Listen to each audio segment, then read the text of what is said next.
Hey everybody, Nick with Alto Music here, checking out the new Behringer Wing Compact and Wing Rack. Check it out. All right, so there's a couple really cool, unique things that I do with the Wing Compact and Wing Rack, really all the wings, that I wanted to share with everybody here. There's something that's called GPio that exists on the Wing. And GPio is basically a protocol that you can control anything with. It's a TRS connector. So actually in this situation, I've built a little foot switch here. It's a momentary foot switch, acts just like a sustain pedal from a keyboard. And basically the way that it's wired is tip and ring are grounded when you press this button down. And then when you let go of the button, it's open. So how would we use this? We would use this in a situation for a band for a talkback microphone, okay? Say the band has a talkback microphone that goes specifically to their in-ear monitor system, whether it be something like a Midas DP48 or a set of wireless in-ear monitors. Say the musical director of the band also is a singer, so his microphone needs to be switched from the front of house position to closing front of house position mic to just the in-ears. With a simple push of the GPio, you can do that here. We can post a schematic of how to wire this switch. So basically, a simple press of the switch will switch between the artist's front of house mic being muted and opening the talkback mic channel to the in-ears. Pretty cool little feature from the GPio. All right, so here's another really cool thing I do with the Wing to save channels on bigger shows. I will take kick in and kick out mic, snare top, snare bottom, things like bass DI, bass mic, or even double mic guitar cabinets and merge them together on one channel. Because remember, on the Wing, channels can be stereo or mono. So what we do is we would go into the user patch section and we're going to create a stereo user patch. We're going to select our sources. In this case, it's going to be snare tops coming from USB 2 and snare bottom is coming from USB 21. Okay, and now we're going to go over to our snare channel and we're going to set our source to come from the user patches that we just created.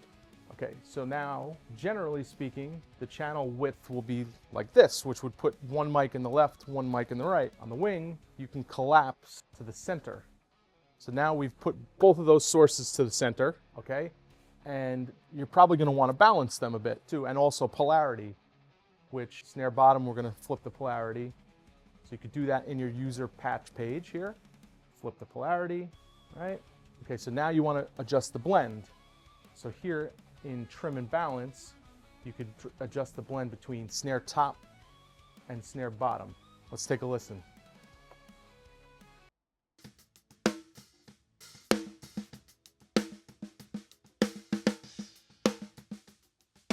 Okay, so there's our bottom. There's our top. Okay. And there you go. That's a cool way to combine sources. And again, you could do that with bass DI, bass mic, two guitar mics on a cabinet, overheads. It's just a great way to conserve channels on the Wing. The other thing is you could make stereo channels from any source that you want, basically. You could take keys left from USB 1 and keys right from Dante 64. So really, really powerful thing. User patches on the Wing, check it out. All right, so here's another cool trick that I like to do. I like to use a Wing rack as a stage box, similar to like a Midas DL32 or a DL16 or even something like the Behringer SD series like the SD8 or the SD16. I really like that because if you're utilizing this as a stage box, this can also be a backup mixer for you. So let me show you how we could do that and I'll run you through the basics of how this goes. Basically, you're going to want to take ASA from this Wing rack to the ASA of this Behringer Wing Compact. You're going to come over here. You're going to set your clock source to ASA. It doesn't have to be A, it could be any of the AES ports that you're using. Okay.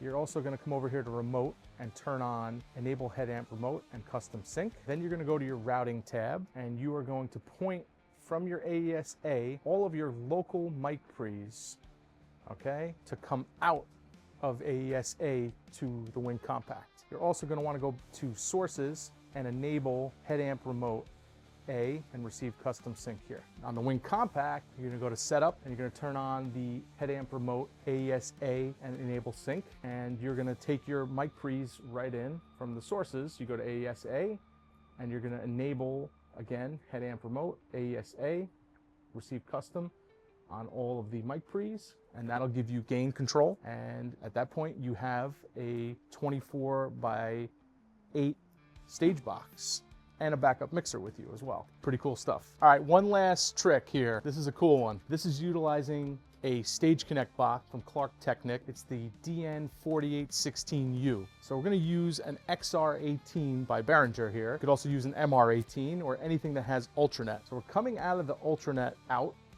okay, in to the Ultranet input of the DN4816. And then we're coming Stage Connect with a single XLR into the Wing. So now I can actually use an XR18 or an MR18 like a stage box or for some extra inputs basically. As you can see, here we are, we're working. I'll show you a closer look on how to set that up. It's pretty simple. All right, so pretty simple.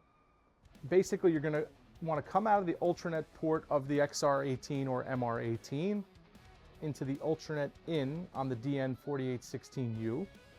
And then this becomes a slave device, okay? A single XLR cable, should be DMX recommended by Behringer actually for longer lengths. To the Wing, I have a mic plugged in to input 1. And of course, on the XR18 Ultranet outputs, I have the mic preamps pointing to come out of there. So now on the Wing, if you come over to sources, you can see I have a DN4816U connected, and that's bus powered. It doesn't need a power supply, which is pretty amazing. And if I switch on my SM58, you can see, here we go. All right. We have audio. You have digital trim of +18 or -18. What I usually do is I set the mic preamps with the built-in app, probably about 20 to 25 dB if I'm doing a vocal, and then I use the digital trims on the board. So that's a cool way to get some extra inputs out of a XR or MR18 using Stage Connect with the Behringer Wing series. Thanks for checking it out. So thanks for watching these videos. If you have anything specific that you want to see or any questions, please feel free to reach out to us, altomusic.com, and thanks for watching.